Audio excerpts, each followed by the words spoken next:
আকাশটা থেকে দিয়ে চুরি করে নিয়ে যায় বিকেলের সোনারূপ।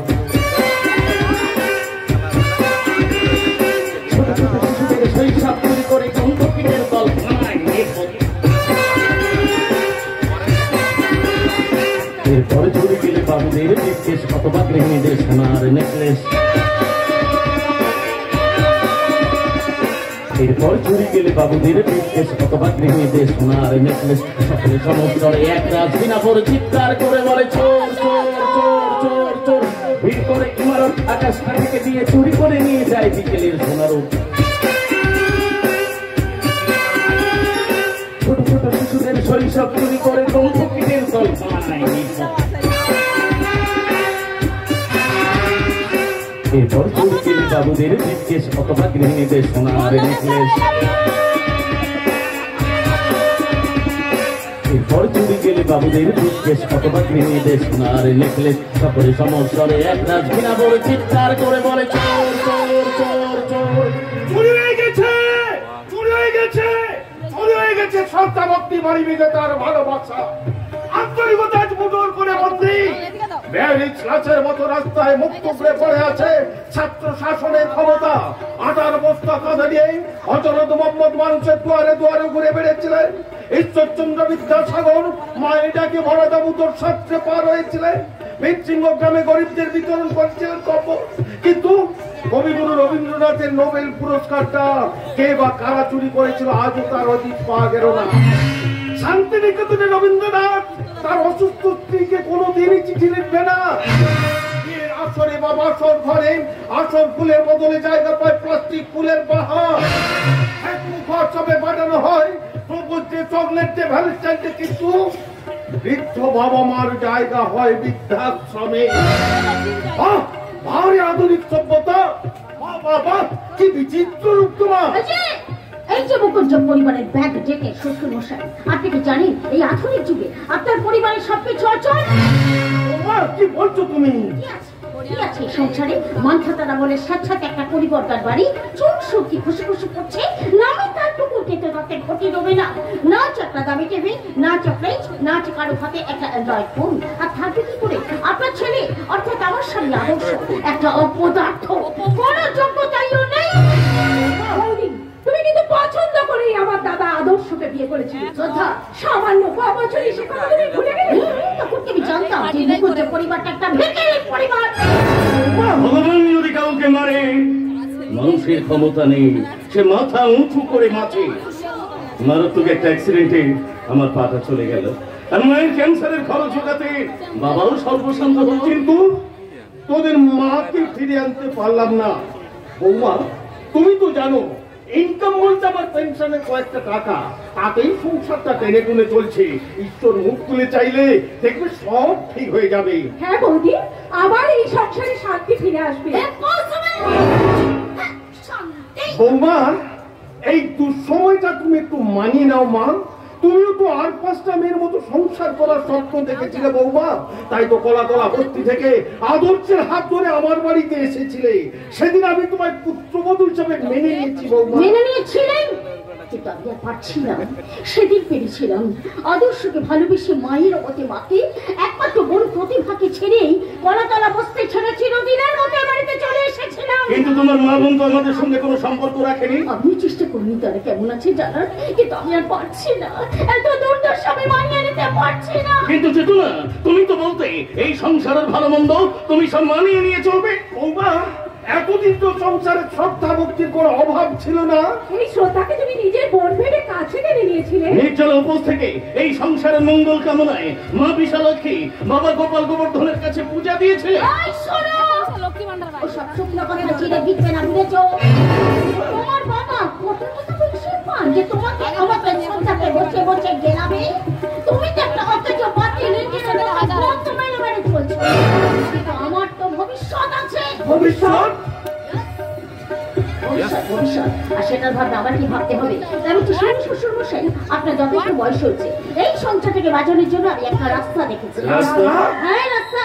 ওই পিচ রাস্তার ধারে জমিটার ব্যাপারে আমি অলরেডি কথা বলে রেখেছি। পিচ রাস্তার ধারে জমি? Yes, পিচ রাস্তার ধারে জমি। ওই জমিটা আপনি প্রমোটারকে দিয়েছেন।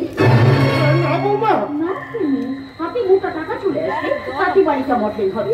সন্ধ্যে এই মধ্যে বিয়ে করতে চাইছে না, চাকরি সন্ধান করছে। ওর একটা চাকরির ব্যবস্থা হয়ে যাবে। কি বলছো আমি? আমার চাকরি? হ্যাঁ, তোমার চাকরি। আমি নিজে কথা বলেছি, আপনি চাকরি তোমার হবে। দেখো, তখন আর কোনো অভাব থাকবে না। বৌমা বলুন কি করবেন? অভাবে আঁচে ফেলে আমাদের সবকটিকে পুড়িয়ে মারবেন, নাকি স্বচ্ছলতার স্বপ্ন পূরণের জন্য ওই জমিটা বিক্রি করবেন? না বৌমা, ও জমি আমি কখনোই বিক্রি করবো না। বাবা বৌদির কথা যুক্তি আছে, তুমি রাজি হয়ে যাও। না, আমি কখনোই রাজি হব না। বাবা, যেদিন জন্য কিন্তু অনেকে দেশে দেউলিয়া হয়ে গেছে, ভারতবর্ষটা কিন্তু চলছে বিশ্বব্যাংকের ধারের টাকায়। আপনার চেতনা কবে ফিরবে? আপনি কি আমাদের সবাইকে পথে বসাবেন? দাদার এই অবস্থা, তাই একটা চাকরি আমার ভীষণ দরকার। যদিও জেনারেল কাস্টের মেয়ে হয়ে চাকরি পাওয়াটা আমার কাছে একটা স্বপ্ন। সেই স্বপ্নটা আমার পূর্ণ করতে দাও বাবা। আদর্শ, তুই কিছু বলবি না? আদর্শ আজ অক্ষম হয়ে গেছে। সুদিনের আশায় প্রহর গুনছে চেতনা, আর শ্রদ্ধা খুঁজে নিতে চাইছে উচ্চাশার সিংহাসনটাকে। তুমি ভক্তি শালগ্রাম শিলার সামনে বসে করো জোরে ভিক্ষা পাওয়ার ভাগ্য পাবে কোথায়? আদর্শের কথাগুলো আজ অর্থের কাছে হেরে গেছে। শ্রদ্ধা ভক্তি ভালোবাসা করমণ্ডল এক্সপ্রেসের মতো দুমড়ে মুচড়ে তালগোল পাকিয়ে গেছে। শ্রদ্ধা ভক্তি মানবিকতার প্রতিটা অক্ষর বোবা ভাষা হয়ে অবক্ষয়ের পথে এগিয়ে যেতে চাইছে। কিন্তু না, আমি আদর্শ মুখার্জি, আমি জিতবো। আমাকে জিততেই হবে, কারণ কারণ ওই জমিটার পিছনে যে অনেক ইতিহাস লুকিয়ে আছে। ওই জমিটা যা অসম্ভব, এ কিছুতেই সম্ভব নয়। কি ভাবলেন? জমিটা বেছে দেবেন? বেঁচে দাও বাবা। না, ও জমি আমি কখনোই বিক্রি করবো না। বাবা বেশ, সুখ যখন আপনি চাইছেন না, তখন দুঃখ বিবরণ করে নেই। শোনো আদর্শ, তোমার সঙ্গে আমার প্রথম আলাপ হয়েছিল ফেসবুকে, আর বিয়েটা হয়েছিল ম্যারেজ রেজিস্ট্রি অফিসে। তাই বলছি, শুনে শ্বশুর মশাই, আপনি আপনার এই খুড়া ছেলেকে সঙ্গে করে দুটো পেপার নিয়ে হাজির হবেন কোর্টে। Number 1 marriage registry certificate, number 2 দলিলের রেজিস্ট্রি পেপার। সিগনেচারটা আপনি কোন পেপারে করবেন? দলিলে নাকি ডিভোর্স পেপারে? চেতনা, চেতনা, বাবা, বাবা, চেতনা যে বাড়ি ছেড়ে চলে গেল। বাবা, চেতনা যে বাড়ি আদর্শ, আদর্শ মুখার্জি, তুমি তোমার স্নেহ ভালোবাসা আদর্শকে সজোরে চেপে ধরো। লজ্জাকে লুকিয়ে রাখো ধৈর্যের মোড়কে। চুরি করতে আসছে ও সুশিক্ষাকে চুরি করে কুশিক্ষার পরামর্শ দিতে চায়। যুগ চেতনাকে বাজি ধরে বেআইনি ধাবা কিংবা প্রমোটারের পাশা খেলায়। সভ্যতা যে নিলামে ওঠে, ভালোবাসা ঠাঁই পায় পচানোর তোমায়। আদর্শ পায় চাপা কেটে মরে একবিংশ শতাব্দীর যন্ত্রণায়, একবিংশ শতাব্দীর যন্ত্রণা।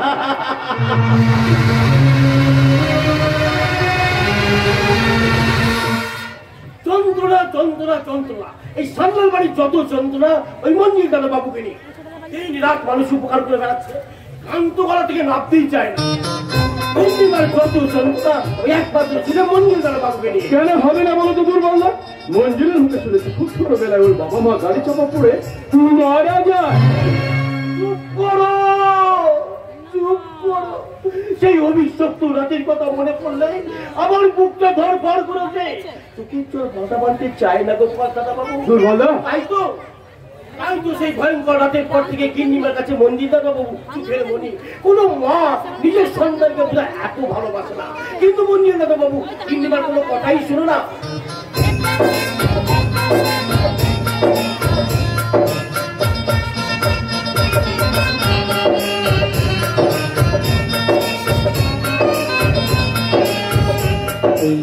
ভালোবাসা তোমাকে পেতে চাই, এই ভালোবাসা তোমাকে পেতে চাই। ওই দুটি চোখ যেন কিছু বলে না, ওই দুটি চোখ যেন কিছু বলে যায়।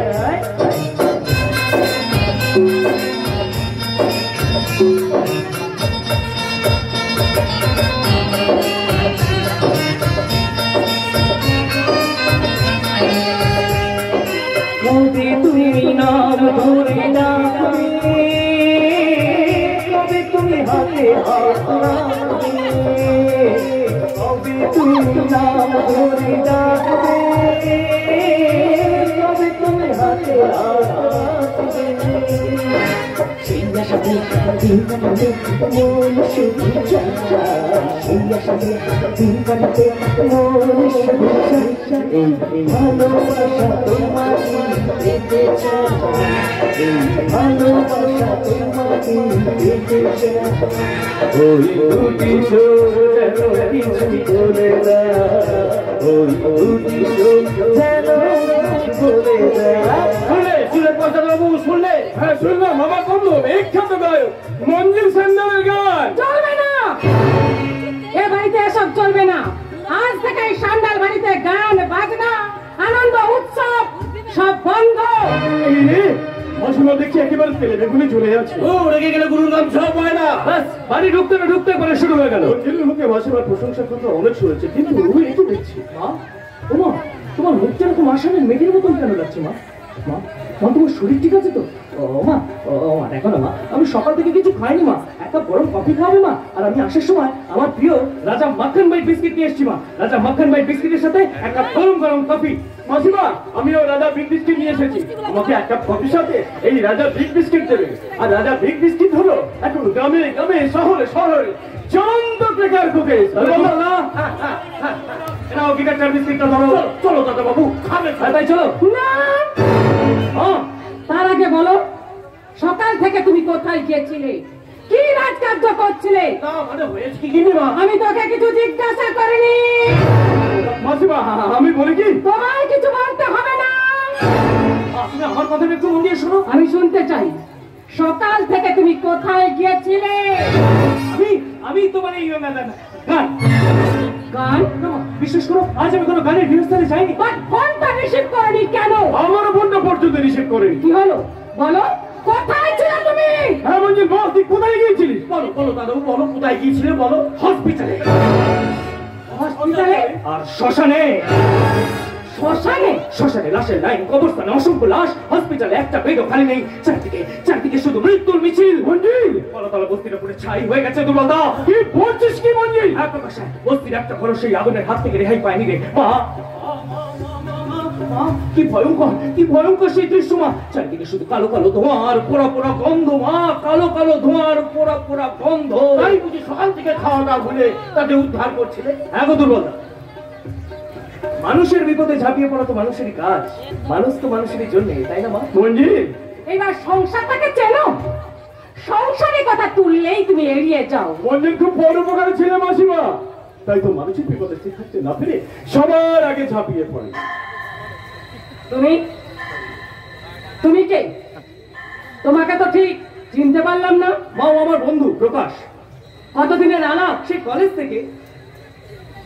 চাকরি বাকরি কিছু করো? চেষ্টা করছি, আসলে আসলে জেনারেল কাস্ট তো, সেই জন্য বুঝে একটা বেকার বাংলার ছেলের সঙ্গে ঘুরে সময় নষ্ট করছো। তুমি কি তোকে অপমান করছো মা? তুমি চুপ করো। বাড়িতে কে কে আছেন? বাবা মা ভাই বোন? বাবা আমাকে ছোটবেলায় ছেড়ে চলে গেছে, আর মা, আমার মা 2 বছর হলো মাও নেই। বুঝলাম। দুর্বল, এদের দুজনের খাবারের ব্যবস্থা করো। উপরটা কেমন শক্ত, ভিতরটা তেমনি তুলোর মতো নরম। আসলে আসলে সেদিনের রাতের পর থেকে গিন্নিমা, মাসিমা আমার একটু তাড়া আছে, আমাকে দুয়ারে সরকারের লাইনে দাঁড়াতে হবে তো। দাঁড়াও, আমার বাড়ি থেকে কেউ শুধু মুখে ফিরে যায় না। আর মঞ্জিল, মঞ্জিল তুমি তো জানো আমাদের এত বড় বিজনেস সেটা আমাকে একাই মেনটেন করতে হয়। তাই আমি চাই তুমি বিয়ে করে সংসারী হও। আমার বয়স হচ্ছে, সব বাবা মায়েরা যার স্বপ্ন দেখে আমিও তাই দেখছি। তাই আমি চাই তুই বিয়ে করে সংসারী হও। অসম্ভব মা। কি অভাব আছে, কি অভাব আছে বল? বিষয়, সম্পত্তি, প্রপার্টি, বিজনেস সবই তো তোর। বিষয়, সম্পত্তি, বিজনেস, হ্যাঁ? আমার এসব ভালো লাগে না মা। আমার তো ভালো লাগে শুধু কি রে মঞ্জিল, গান। ও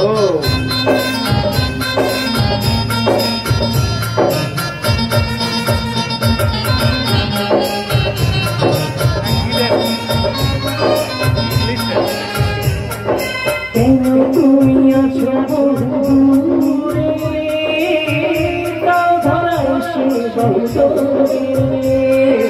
কেন তুমি আছো দূরে, তাও ধরা সে বন্ধুরে।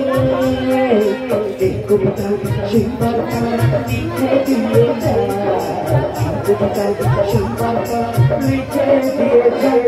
এই ভালোবাসা তোমাকে দিতে চাই, এই ভালোবাসা তোমাকে দিতে চাই। ওই দুটি চোখ যেন কিছু বলে না, ওই দুটি চোখ যেন কিছু বলে না। ভালোবাসা তোমাকে দিতে চাই, এই ভালোবাসা তোমাকে দিতে চাই। চোখ যেন কিছু বলে না, ওই দুটি চোখ যেন কিছু বলে না। এটি তুমি? আমি তোমার পছন্দের সব কটি গান এই পেন ড্রাইভে লোড করে এনেছি মঞ্জিলা। এই মেশিনে পয়সা বলি কেটন ঢাকা নাচে বাঁকা ভালো নাম বক্সেশ্বর, তবে তাপ বিদ্যুৎ কেন্দ্রে নাই। আমার চেহারাটা বেঁচে গেছে বলে সবাই আমাকে বাঁকা বলে ডাকে। তবে বাঁকা চেহারা নিয়ে আমি গয়া, কাশি, বৃন্দাবন সবাই এসেছি। আইনুল্লাহ হাতে পাতায় বাজাই, কাঁপা কাঁপা দুবই পায়া ধাই ধাই করে নাচতে নাচতে বলি। কি বলে? আমার এই হরে নামে যাবে দেখবি সাথে গো, আমার এই হরে নামে যাবে সাথে গো। চলে যাব সাথে ঘাটে, চলে যাব সাথে ঘাটে। আমার এই হরে নামে যাবে সাথে গো, চলে যাব সাথে ঘাটে, যাব সাথে ঘাটে। আমি পয়সাটা করে দেন রে দিদি।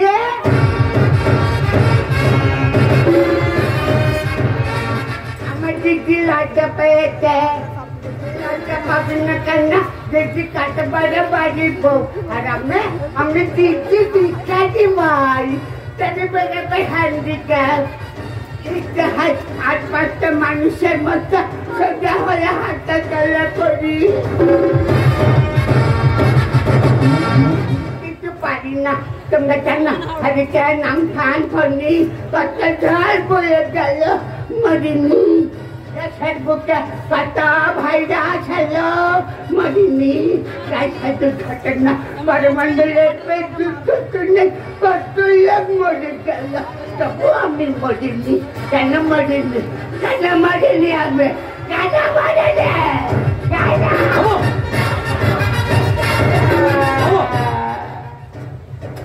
ঠিক আছে, জন্যই মরিনি। আমার ভাগ্নের মুখটাতে মামা ডাক্তার শুনল বলে ভাগনা রে, ভাগনা কত বছর পর তোকে দেখলাম রে ভাগনা। শোন ভাগনা, শোন শোন,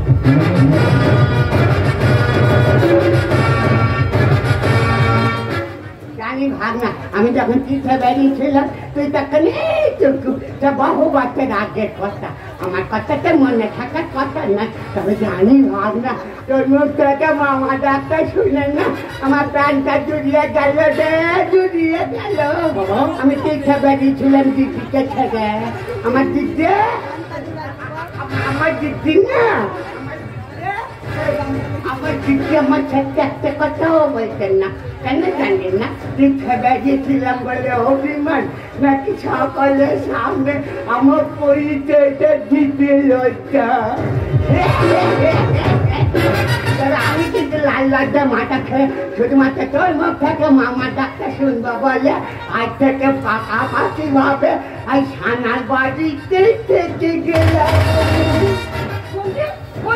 শোন শোন মঞ্জিল, আমি তোর মোবাইলে কতগুলো পাত্রীর ছবি পাঠিয়েছি, এর মধ্যে কোনটা তোর পছন্দ সেটা তুই আমাকে জানিয়ে দিস। দুর্বল দুর্বল ভেতরে আয়।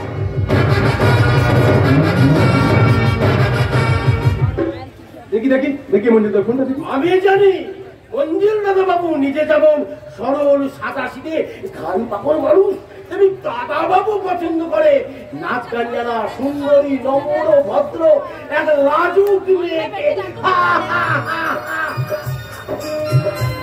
দুর্বলটা কি বলে গেল? লাজুক মেয়ে হবে আমার বউ? ওরা হোয়াটসঅ্যাপে ছবি দেখছে। একটা পাত্রীর ছবিও মঞ্জিলের পছন্দ হবে না, কারণ বিরাট হোয়াটসঅ্যাপে অনেক আগেই লোড করা আছে শুধু একটি মেয়ের ছবি। সেই ছবিটা কোনোদিন ডিলিট হবে না, কখনো না। কিন্তু কতদিন চাপা থাকবে? একদিন না একদিন ঠিক প্রকাশ পাবে। এই মঞ্জিল, হ্যাঁ চলি রে মঞ্জিল, আমার পছন্দের পাত্রী কোনটা সেটা আমি ঠিক সময় জানিয়ে দেবো। হ্যাঁ, পছন্দ তো আমার একটাই, আর সেই পছন্দের বাইরে আমি 1 ইঞ্চিও সরবো না। একবারের জন্য নয় ভাগ্নে, গানকে তুমি সদরে আঁকড়ে ধরো ভাগ্নে, মন্ত্র কাঁপানো হাত টাকি আর সতাদের অদর্শ ভালোবাসা ছিঁড়ি ভাইয়া তুমি ধাপে ধাপে উঠে যাও।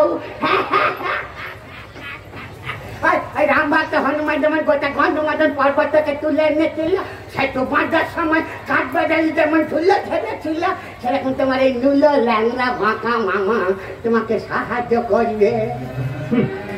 কিন্তু আমার মনে আগুনটা যে এখনো নেবেনি মামা। অন্নপ্রাশনের সময় সর্বপ্রথম মামার হাতে ভাত খেতে হয়, কিন্তু আমার পিতৃকুল বলতে তো আমার কাকিমা। আমার কোন কুলটাকে আঁকড়ে ধরা উচিত আমি ঠিক সেটাই বুঝে উঠতে পারি না। জানো, তোমার বাবা মাতা একটা গাড়ি দুর্ঘটনা তোমার জীবন থেকে হারিয়ে গেছে ভাবনা। কিন্তু যে কাকিমা আমাকে মানুষ করেছে, সেই কাকিমার স্মৃতির সিঁদুরটা হচ্ছে আমার কাছে একটা জিজ্ঞাসা চিহ্ন মামা। অনেকবার আমি বলেছি তুমি আমার কাকিমা নও, তুমি আমার মা। বলো না মা, বলো না। তুমি আমি ছাড়া এবারে বাকি মানুষগুলো মারা গেল কি করে? আমার কাকাই বা নিরুদ্দেশ হলো কেন? কপাল গুনে তুই সেদিন বেঁচে গেছিস রে বাবা। সেটা ওই মঞ্জিলের জীবনে একটা বড় জিজ্ঞাসা চিহ্ন। আমার রিস্টওয়াচ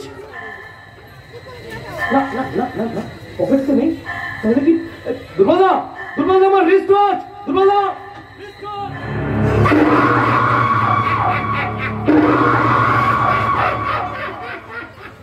নেই নেই কেউ নেই। আজ থেকে 25 বছর আগে এবারে ঠেকোতে কুস্তিটা তৈরি করেছিল শকুনি আর কালনেনি মামার মিক্সচার মাল, এই বাঁকা মাল।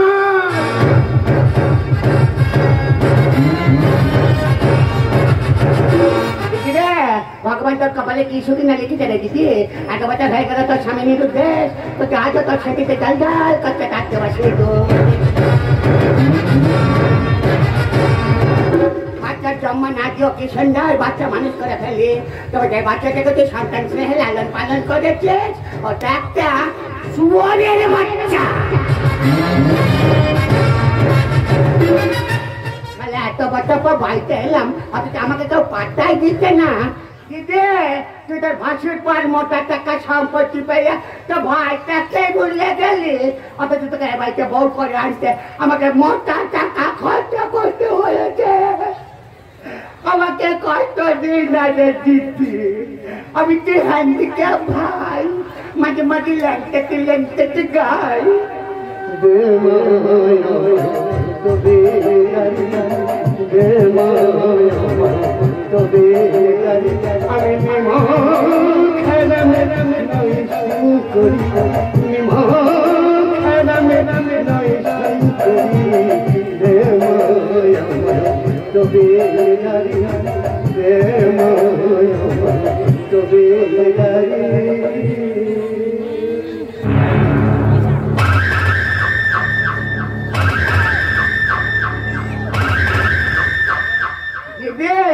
এই বাড়িতে সামনে বাজাবার স্বপ্ন দেখছিস?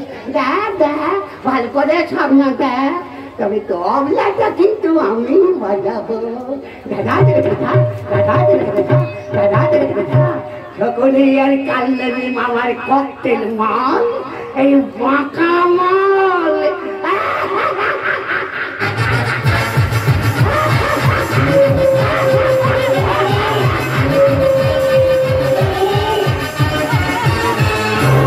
প্র্যাকটিস করছে তবলা তালে তালে ঘরের মধ্যে একা একা নাচ প্র্যাকটিস করছে আমার ছোট মেয়ে প্রতিভা।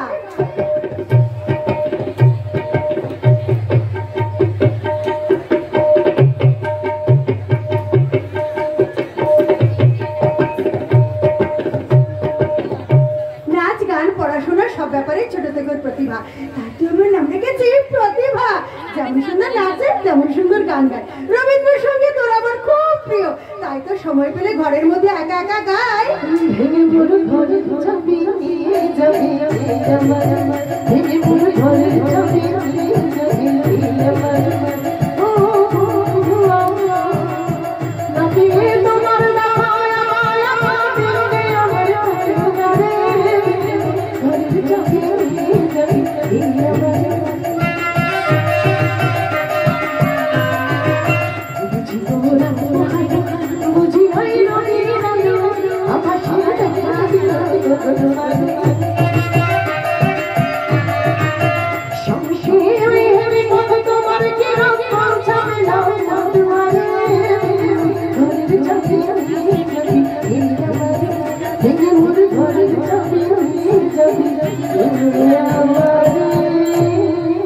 তেমনি আমার মেয়ে প্রতিভা কবিতা আবৃত্তিতেও পটু। আমি ভিক্ষা করে ফিরতেছিলে গ্রামের কথা বলছি, তুমি তখন চলেছিলে তোমার স্বপ্ন রথে, অপূর্ব এক স্বপ্ন সবল লাগতে ছিল চোখকে বাবু। কি বিচলিত শোভা তোমার, কি বিচলিত সাজ। আমি মনে ভাবতেছিলে কোন মহারাজ, কিন্তু যা করবে সব ঘরের মধ্যে, এত লাজুক মেয়ে যুগে দেখাই যায় না। তবে কি হয়েছে জানি না, আজ কদিনের একটা জেল সাত ঘড়ি নিয়ে পড়েছে। আরে বাবা, এখন খাতরে তো ঘড়িতে টাইম দেখে, মোবাইলে এইসব ঘড়ির টাইম দেখে নিচ্ছে, হাত ঘড়ির কোনো মূল্যই নেই। আছে মা, এই ঘড়িটা যান তার কাছে এর মূল্য ঠিক আছে। প্রতিভা সাধারণ নামের বাড়ি, প্রতিভা বলতে থেকে সাধারণ মানুষকে চেনাই যায় না। শিশু মাত্রায় নিষ্পাপ, তবে দুনিয়ায় কেন এত পাপ? এই সমস্ত কথা ভাবতে ভাবতে আমার সারাদিন কেটে যায় মা। তোর হাতের ঘড়িটা, এই ঘড়িটা যার, সেও হয়তো আমার মতো রেডিওতে গান শুনে, পোস্ট অফিসে চিঠি পোস্ট করে। আবার হয়তো বা পুরোনো মডেলের বাপ ঠাকুরের ঘড়িতে সময় দেখে। আমাদের জীবনে এখন কিন্তু দুঃসময় প্রতিভা। জানো তো আমার মনের মধ্যে তো সেই একটাই প্রশ্ন, কেন আমাদের সংসারে এত দুঃসময় বলো তো? তোমার আমার এতখানি ভালোবাসাকে উপেক্ষা করে কতদিন হয়ে গেল দিদি আদর্শটাকে বিয়ে করে বাড়ি ত্যাগ করেছে, পূর্ণচ্ছেদ করেছে। তোর দিদি চেতনা আমার ভালোবাসায় টেনে দিয়েছে সম্পূর্ণ পূর্ণচ্ছেদ। তাই তো সেদিন থেকে ভান্ডারে একটু জায়গা নেই তো দিদির জন্য। সরকার লক্ষ্মী ভান্ডার দেয়, কন্যাশ্রী, যুবশ্রী, চাষিদের ফসলের ক্ষতিপূরণ সব দেয়। কিন্তু ছেলে মেয়ের প্রতি বাবা মায়ের ভালোবাসার মূল্য কোনদিন কখনো পেরে দিতে পারে না, কখনো না। সবার জন্য এক মা, শুধু তুমি আমি কেন, এই গলাতলা বস্তির সকলে দিদিকে কত ভালোবাসতাম, কিচ্ছু করার নেই মা। বাবা মা তাদের সন্তানদের যত স্নেহ যত্ন আদর ভালোবাসা দিয়ে মানুষ করুক না কেন, আইনের খাতা সে সমস্ত অতীতের ভালোবাসার কোনো মূল্য নেই মা। সেখানে শুধু বস্তিবাসী কেন, আইন কিন্তু সকলের জন্য সমান। প্রেমিক প্রেমিকা যদি নিজে পছন্দ করে বিয়ে করে, তবে সেই বিয়েটা আটকাবার ক্ষমতা কিন্তু কারণ নেই মা। সেই জন্য তো চেতনার জন্য কোনো ভালোবাসার জায়গা নেই আমার মাতৃভান্ডারে। সব ভালোবাসাটুকু আমি জমিয়ে রেখেছি শুধু তোর জন্য। জানি তো মা, কতদিন তো হয়ে গেল দিদি বাড়ি ছেড়ে চলে গেছে বলো। আমি তো আছি মা, এবার সব দুঃখ কষ্টকে ভুলে যাবো। তুমি করে ভুলে যাবো বলতো না, আমাদের সংসার এখন দুঃসময় শুধু তোর জন্য, দুঃসময় তো রূপ আর গুণের জন্য, আর সব থেকে বড় দুঃসময় তোর এই লাজুক স্বভাবের জন্য। আমি তো সবার বেরোতেই পারছি। সাধারণ বুঝতে নেই আমি, তাই সাধারণভাবে জীবনটা কাটাতেই ভালোবাসি। আমার জগৎটা তো তোমাকে ঘিরে মা, তাই তো সেজন্য সেই ছোট্ট প্রতিভা তোমার কোলে মাথা রেখে শিখেছিল রবীন্দ্রনাথের প্রশ্ন কবিতা। মা গো, আমার ছোট দিতে বল, সকাল থেকে পড়েছি যে মেলা, এখন আমি তোমার ভালো বসে করবো শুধু পড়া খেলা। তুমি বলবে দুপুর এখন সবে, যেন সত্যি হলো তাই। একদিন কি দুপুরবেলা হলে বিকেল হলে মনে করতে না? আমি তো বেশ ভাবতে পারি মনে, সূর্য ডুবে গেছে মাঠের শেষে, বাড়তি করে চুপড়ি করে দিয়ে সাক্ষী হচ্ছে পুকুর পাড়ে এসে। আধার হলো মাদার গাছের তলা, কালি হয়ে এলো দিঘির জল, হাটের থেকে সবাই এলো ফিরে, মাঠের দিকে এলো চাষের দাম। মনে কর না সন্ধে হলো যেন, মনে কর না সাঁঝের দাম। রাতের বেলা দুপুর যদি হয়, দুপুর বেলা রাত হবে না কেন? আবার তোমার কাছে শুনছি আবার জলপান অমলে দৌড়ে রাখবা, মাঝে মাঝে মাঝে মাঝে সেই শৈশবটাতে বড্ড ফিরে দিচ্ছে করে মা।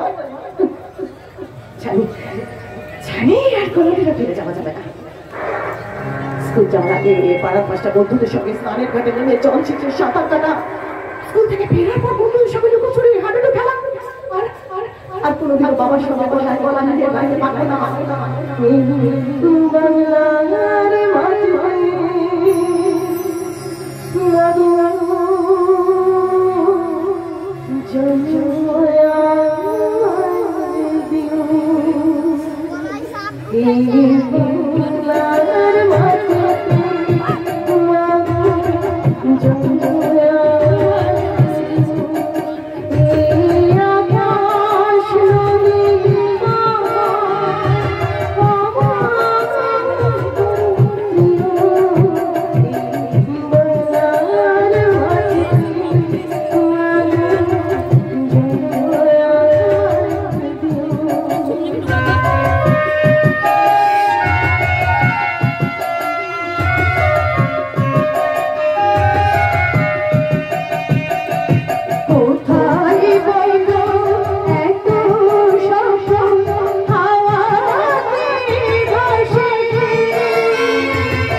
বাবার মৃত্যুর পর আমার চোখের জলে এই সংসারের মানচিত্রটাই পাল্টে গেছে।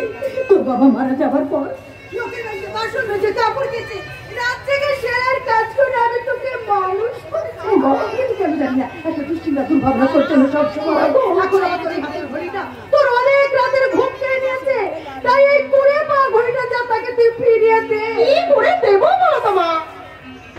এই ঘড়িটা যার, আমি তো তার নাম ঠিকানা কিচ্ছু জানি না। ঠিকানাটা আমি জোগাড় করে দেবো।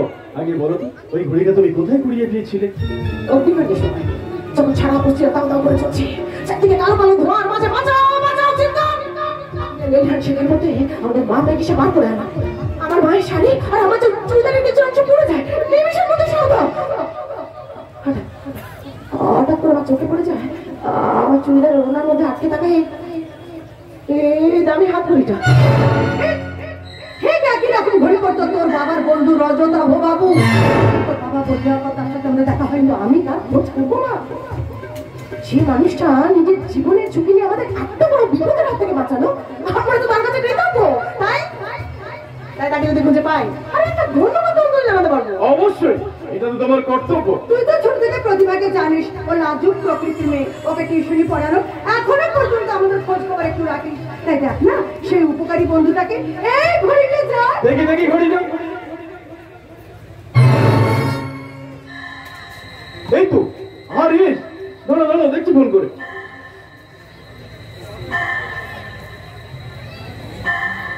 হ্যালো, ঘড়ি ঘড়ি কলাদানা বস্তি কি ওখানেই সন্ধ্যে 7টায়? ওকে বাই, পেয়েছি। এই ঘড়ির আসল মালিকের ঠিকানা আমি পেয়ে গেছি। আমি আগে আইডিয়া করেছিলাম এই ওল্ড মডেলের জেটস ঘড়িটা দেখি কি করে এইটুকু তো শিয়ার হবো, তাই তো? আরে বাবা, এই এলাকায় কেবলমাত্র একজনই পরোপকারী ছেলে আছে, সে আমার বন্ধু বিখ্যাত গায়ক মঞ্জুর স্যান্ডাল। মন্তবাসী গ্রাম। কি বলে মন্তবাসী গ্রাম? কেন তুমি কি চেনো ওই গ্রাম? একবার গেছিলাম ওই গ্রামের রাস্তাতে, স্কুলের এক বান্ধবীর কথা শুনে অসুস্থ বাবা সুস্থতা কামনা গেছিলাম ওই বুড়া শিবের মন্দিরে। তারপর মন্দির থেকে পুষ্প নিয়ে ছুটতে বাড়ি এসে দেখি বাড়ি ভর্তি লোক, বাবার মৃতদেহটা শোয়ানো।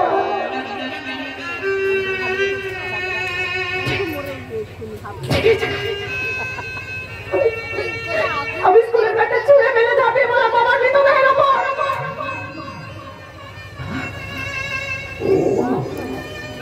বাবা তুমি কথা বলছো না বাবা? ও বাবা, ও দেখো না আমি তোমার প্রতিদিন বাবা। ও বাবা, ওরা ভালো না বাবা। বাবা